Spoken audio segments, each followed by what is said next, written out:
Hola, ¿qué tal? Me presento, yo soy John Arnold García Ucedo, estudiante actual de la carrera en Enfermería General en la Universidad Villanueva Montaño. Y hoy les hablaré de los signos vitales en la materia de técnicas básicas de enfermería, impartida por la docente Martina Serrano. Y vamos a comenzar. ¿Qué son los signos vitales? Los signos vitales se reflejan como funciones esenciales del cuerpo humano. Estas mismas son identificadas como la temperatura, el pulso, la respiración, la tensión arterial, en algunos casos el balance de los líquidos y la presión venosa central. La temperatura, como definición, se basa más que nada al grado de calor que tiene un cuerpo como consecuencia del equilibrio entre la producción del calor y la pérdida de este mismo, regulada por el hipotálamo. Para la toma de la temperatura existen diferentes técnicas. Algunas de ellas está la timpánica, la axilar y la rectal, entre otras más. Estas son las más utilizadas comúnmente. Los factores que influyen para la toma de la temperatura pues pueden ser la hora del día, la edad, la temperatura del ambiente, del entorno del ambiente y en algunos casos en las mujeres las hormonas. Como bien sabemos, cada escala o cada signo vital tiene su escala de medición. En la temperatura normal, dependiendo de la edad, pues tenemos los rangos normales, que sería de 36.1 grados Celsius a 37.2 grados Celsius respectivamente, 36.0, 37.0. Como bien sabemos, debajo de los 36 grados sería una hipotermia, que es por debajo de los parámetros normales. Por arriba de los 37.2 grados centígrados sería una hipertermia, que sería por arriba de los parámetros normales, según las edades correspondientes y los factores influyentes ya anteriormente mencionados.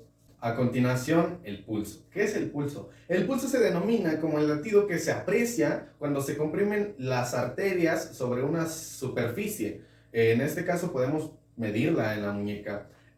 Su centro regulador del pulso es el bulbo raquídeo. Las zonas de medición, como les mencionaba, la radical, la cubital, la humeral, la femoral y la carotidea.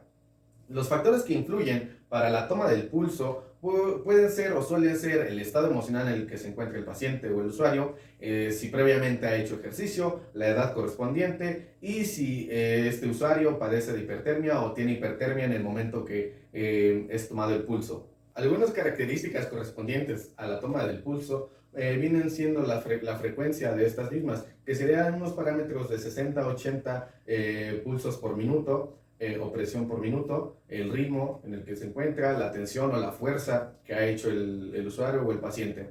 Las alteraciones del pulso corresponden a diferentes denominaciones. Por ejemplo, bradicardia sería abajo de los 60 pulsos por minuto y la taquicardia por arriba de los 100 pulsos por minuto. Al igual que pues, puede ser alteraciones de pulso arrítmico o irregulares, bigeminadas o digeminadas, dependiendo. Correspondientemente, dejando aparte la cuestión de la toma del pulso o el pulso, pasamos a lo que es la respiración. La respiración o la frecuencia respiratoria, que es el proceso por el cual introducimos aire en los pulmones y le eliminamos el dióxido de carbono. Esta misma consta de la inscripción y expiración, que prácticamente es el controlar esta respiración a base de que el bulbo raquídeo es el mismo controlador. Características de la respiración. En la frecuencia respiratoria tenemos un parámetro que sería de 12 a 18 respiraciones por minuto, correspondientemente. Tenemos lo que es el ritmo, la profundidad, la simetría de la respiración o la apnea de la respiración. Las alteraciones en la respiración provienen de la apnea, la disnea, la bradipnea o son la apnea, la disnea, la bradipnea. La bradipnea es por debajo de los parámetros normales, que sería por debajo de 10 respiraciones por minuto. La taquipnea, que sería por arriba de los parámetros normales, que corresponden a 20 respiraciones por minuto, correspondientemente a la edad del usuario. Tenemos lo que es hiperpnea, lo que es la profundidad, la disnea, la ortopnea, la respiración superficial, la respiración exterior, entre muchas otras más. Terminando la cuestión de la respiración, pasamos a la parte de la tensión arterial, otro signo vital. La tensión arterial proviene que es una presión que ejerce la sangre en el interior de las arterias y por lo regular el valor máximo que se denomina a la sístole sería la sistólica y el valor mínimo a la tensión arterial al tomarla sería la diastólica. Algunos factores implicados en la toma de la tensión arterial provienen que podrían, o más bien podrían ser el gasto cardíaco, que serían los litros por minuto o los litros sobre minuto, la frecuencia cardíaca, la viscosidad sanguínea, la elasticidad, entre otras. Ahora pasamos a la parte de los valores en la tensión arterial. La normotensión. La normotensión se refiere a una tensión arterial diastólica menor o igual a 90 milímetros de mercurio y en la sistólica, que es la máxima, a 120 milímetros de mercurio.